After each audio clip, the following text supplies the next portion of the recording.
darling, and mix me a martini. There's ice on the sideboard. Ah, it's been a wonderful evening. I wish it could go on forever. Goodbye, darling.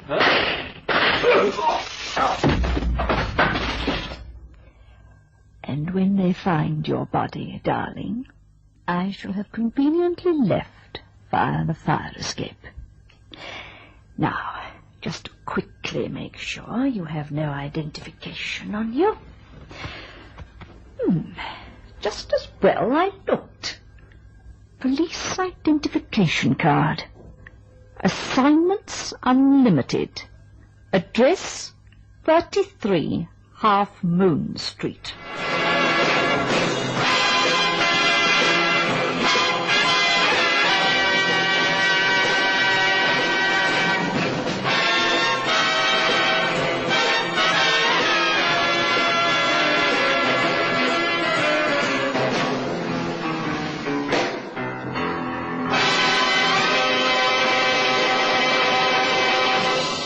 The girl in the Ascot hat. We haven't seen him for 2 days. Not a very long time, you might think, but it's a hard and fast rule at Assignments Unlimited that operators report in every 24 hours. He hadn't been home, and his landlady confirmed that his bed had not been slept in. I asked Crash Carson to check his filing cabinet for a clue, because I knew he was on an assignment. It was ominous that Carson drew a blank. Chief, for a meticulous man, this file reads like a lovesick teenager. He's been tailing somebody for the past 6 weeks, a wayward husband. The wife employed him and paid weekly in cash, but listen to this.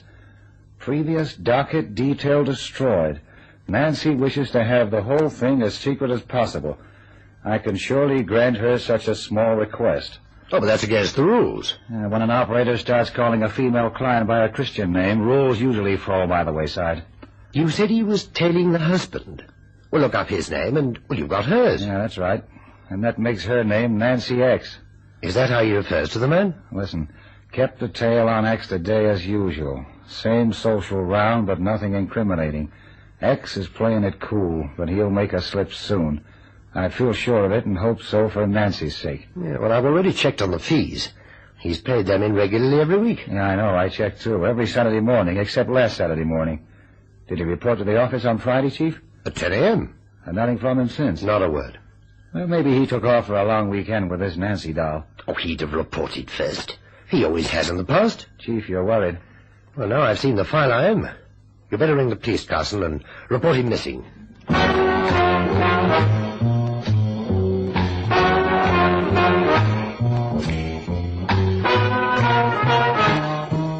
I did like the chief said, and having done it, I just sat back and waited.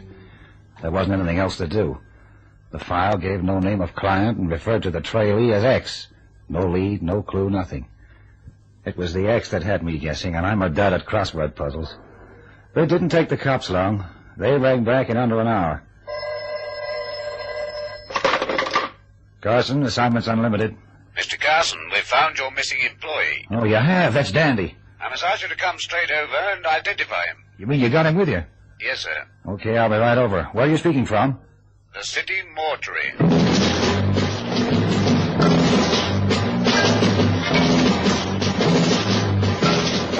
Outside, the street was full of stiff-necked actors. Inside was full of just stiffs. The marble floor of the mortuary was cold and echoed the footsteps of the curious, the cautious, and those to whom calamity had come suddenly. Inspector Bottomley of the murder squad was there as the attendant pulled open the drawer and flung back the sheet. But for the grisly pallor of death, he could have been sleeping. There wasn't a mark on him, just a look of utter astonishment. The kind of gopher might get who hole in one. We turned him over, and I regretted the mental simile. There were 2 bullet holes drilled neatly into the center of his back. Well, what's the story, Inspector? We picked him up in the restroom and office suite in Chamberlain Buildings. It's a good business address on Sloane Street. He copped it late on Friday night, and we got there in 15 minutes. Office block? I know what you're thinking. Who'd work in an office block on a Friday night? Well, we were lucky there. A firm of chartered accountants were working overtime. They heard the shots and rang Scotland Yard. The bird had flown, of course, via the fire escape. She'd left the window open and made no attempt to cover her tracks, which would indicate that it was a crime of passion executed in a moment of stress. You said she. Yes. We've arrested a Mrs. Nancy Sloanes and charged her with the murder. Nancy, huh? Yeah. Does the name mean anything to you? He was an operator from Assignments Unlimited. His file's in the office. I'll get it over to you at the yard. Doesn't say much, but it does mention the name Nancy. He was employed to tail her husband. Mr. Edwin Sloanes. Well, the file refers to him as X, but I guess it must be the same guy. You worked fast to get onto her. We found a note addressed to her in his pocket, and an amorous note. The suite of offices is rented by her husband. It was pretty cut and dried, Mr. Carson. See, it's just occurred to me. When you searched his pockets, didn't you find his identity docket? All operators from our outfit carry police identity cards. There was nothing on him except this note. Nothing to tell who he is, or was. He was listed unknown until you rang. Oh, he must have been goofy about this dame to forget his identity docket. What does Nancy Sloanes have to say? Denies all knowledge of it, of course. But both the caretaker and the accountant remember seeing a woman answering to her description entering the building every Friday night for the past 6 weeks. Now, that checks. His file states that he reported to her weekly on Friday nights. Queer twist, isn't it? The investigator in a matrimonial case falling in love with the client. It must have been bad enough for Edmund Sloanes to discover that his wife had been having him watched, and then to be told his wife was having a torrid love affair with the very man who was watching him. I know this operator very well. If he was having an affair, it wouldn't be torrid. I'll show you the love note. Oh, yeah, the love note. I suppose there's no chance for error, like the wife covering up for the outraged husband? No, none at all, I'm afraid. Yeah. Only he and this woman entered the office block on Friday night, and the husband, anyway, was at a party with friends until 3 on Saturday morning. I just asked. And Mrs. Sloanes was a smart dresser, by the way. Had a penchant for those big floppy hats. Ascot hats, I believe they're called. They were described by the witnesses, together with other garments she wore on various Friday nights, and we found the exact clothing in her wardrobe. Like you said, it's open and shut. There'll be an identity parade tomorrow. If you'd care to come along, you'll be more than welcome. Thanks, I'd like to.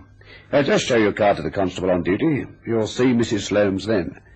We'll dress her in her own clothes, those she wore on Friday, and ask the accountant and the caretaker to say if it's the same woman they saw. Where is she now? Holloway. I'd like to visit her in the prison today. Yeah, I can arrange it, provided you haven't any silly notions of revenge. No, I'll leave the revenge to the judge. Very well. Call by my office after lunch, and I'll have a 274 made out to admit you. Sorry about your friend. Not half as sorry as he is.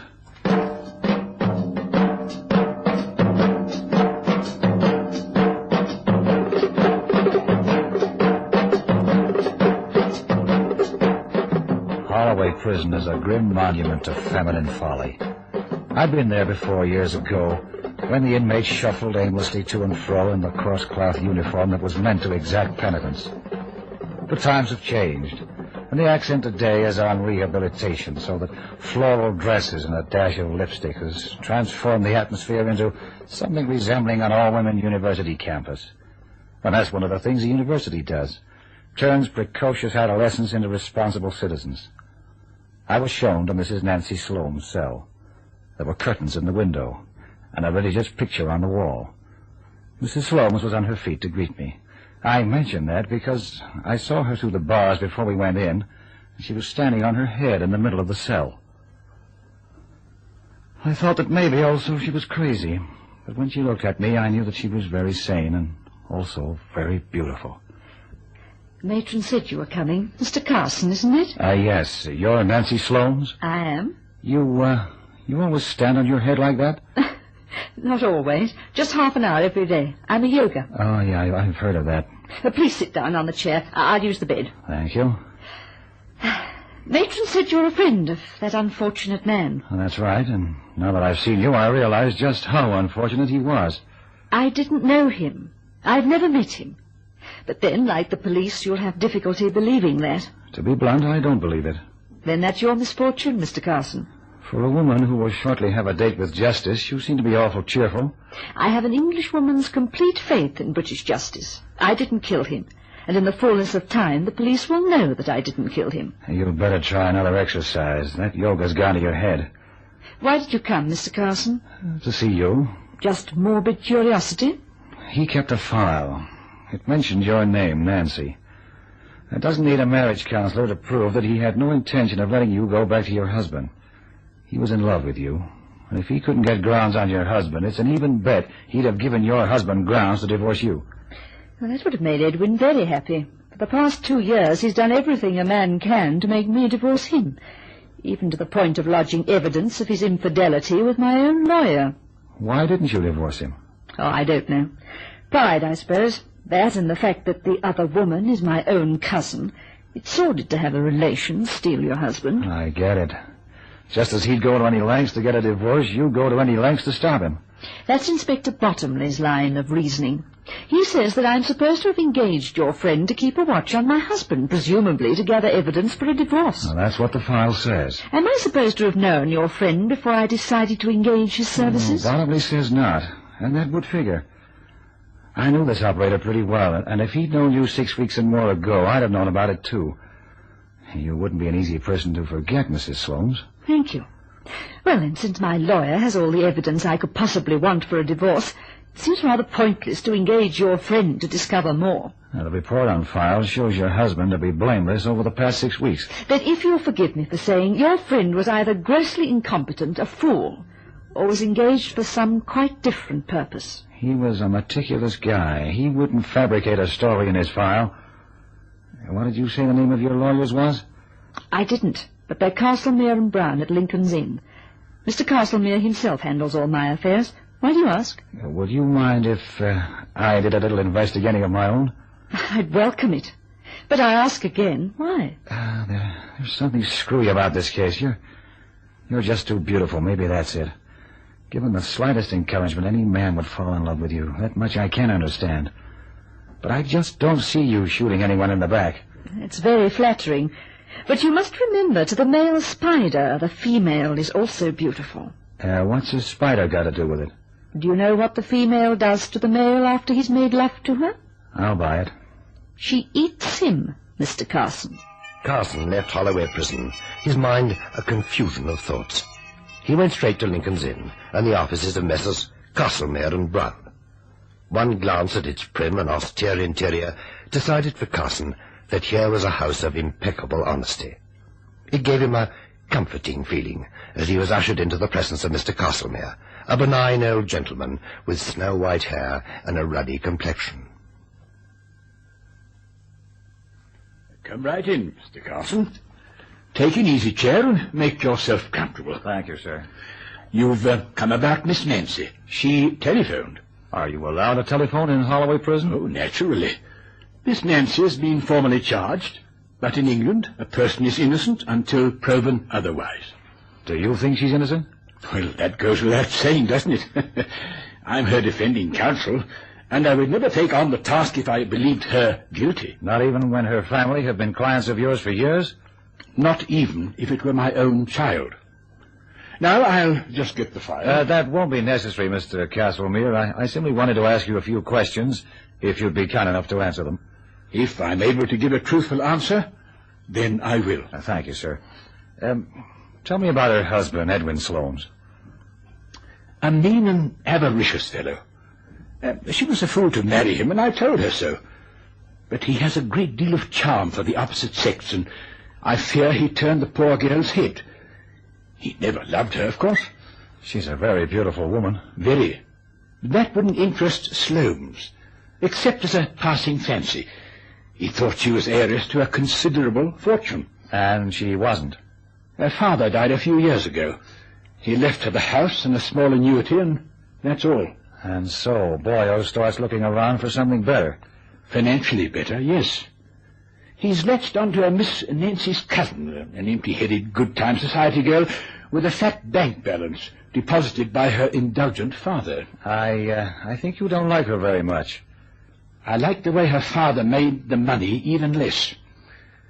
However, to continue, Sloanes has left in his office all the evidence required for a quick divorce. He flaunts his women in front of his wife, but unfortunately for him, Miss Nancy has a virtue that isn't in Sloanes's vocabulary. Character. She's flatly refused to give him a divorce. There again, I don't agree with her. She'd be well rid of him, but sometimes there's no fathoming of the female mind. Has it occurred to you, Mr. Castlemere, that the tables are now turned? Sloanes has all the evidence he needs to divorce her. Naturally. It's occurred to Sloanes, too. I have a letter here from his attorney, setting out the details of his proposed action. Already? But this business only happened on Friday. Sloanes is an impetuous man, Mr. Carson, quite without feeling for anyone except himself. Now, what else would you like to know? That's all, I guess. May I indulge in the small liberty of asking if you think she's guilty? Sure you can. I don't think she's guilty. In fact, I'm certain that she's innocent.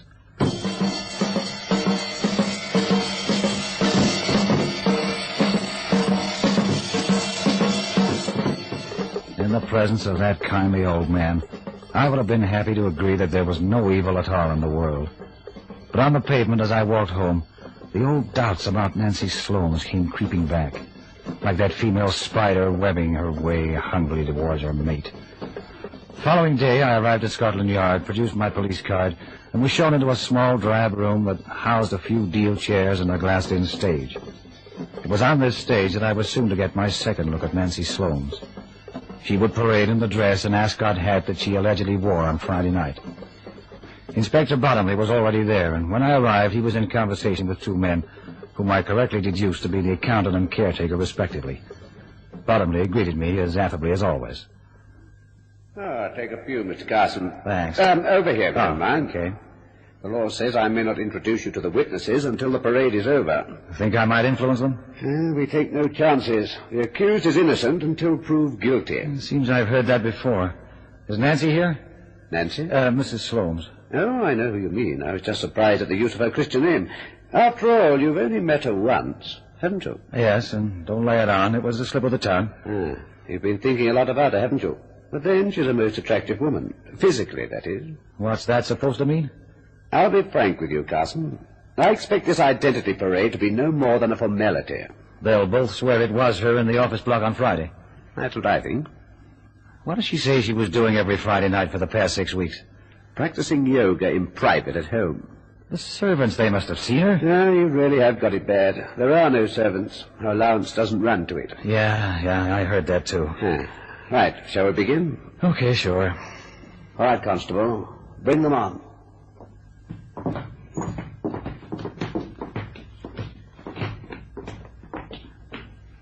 Thank you. Well, gentlemen, which is the woman you saw on Friday night? Second from the right. The second one, no doubt about it. Sorry, Carson.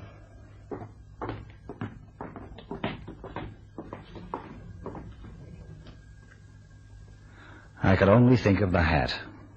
At first I saw only her, a proud, lovely woman, walking with a firm step across that broidered stage, her shoes clacking a rhythm in the groove hollowed by 1,000 felons' feet as they'd shuffled the walk down half a century. But then the witnesses had spoken up, and now only the hat remained. A ridiculous memory of floppy purple, half concealing her face like the plumed helm of Navarre. I don't remember saying goodbye to Bottomley. I don't remember what prompted me to visit Edwin Sloanes. But there I was in his Hartford house talking to him, hating him, and knowing all the time that my hate was illogical. You wasted no time in presenting your case to attorney. Are you being impertinent? I guess I was at that. I apologize. The man was my friend. Somehow you never think it can happen to a friend. I guess I mixed up some. I can understand. It's been a tragedy for me. To be spied on is bad enough. To be cuckolded is the last humiliation. She might pay for it with her life. You may think me callous, but I can shed no tears for her. The inspector showed me the little love note in that fellow's pocket. She's a beautiful woman. What excuse is that? Anyway, her cousin is just as beautiful, and we're leaving tomorrow for Bournemouth for a few days to forget. And if you're wondering about my scruples, forget it. After that note they found on the body of your friend, there can be no doubt about the kind of woman she was. Not only the note. I handed over his work file to the police. There's a wealth of detail in that. They sure whipped it up every Friday night for the past 6 weeks. That's a lie. But you know it's the truth. Nothing went on between them in my offices, and if you say otherwise, you're a liar. All right, take it easy, Sloanes. What does the venue matter? Nothing happened in my offices on those Friday nights, I tell you.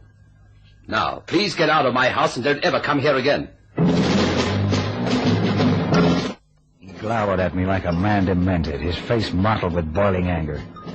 He accepted an unfaithful wife, but not on his office premises. That didn't add up. He tried everything to get rid of his wife. How could he be even remotely jealous? Everything. The word sprung out like a scarlet billboard. Everything except one thing. I recoiled in horror at the thought.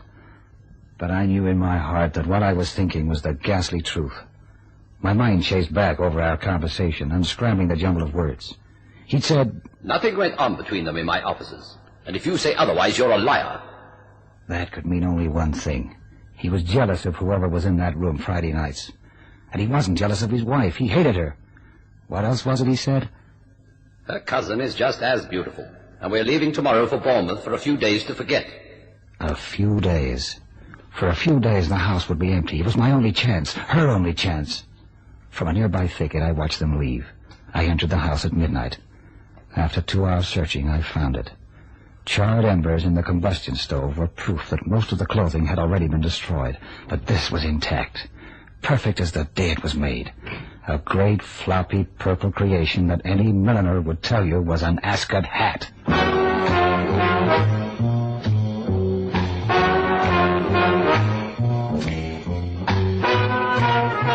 Sloane's had all his wife's town clothes duplicated and all of her hats.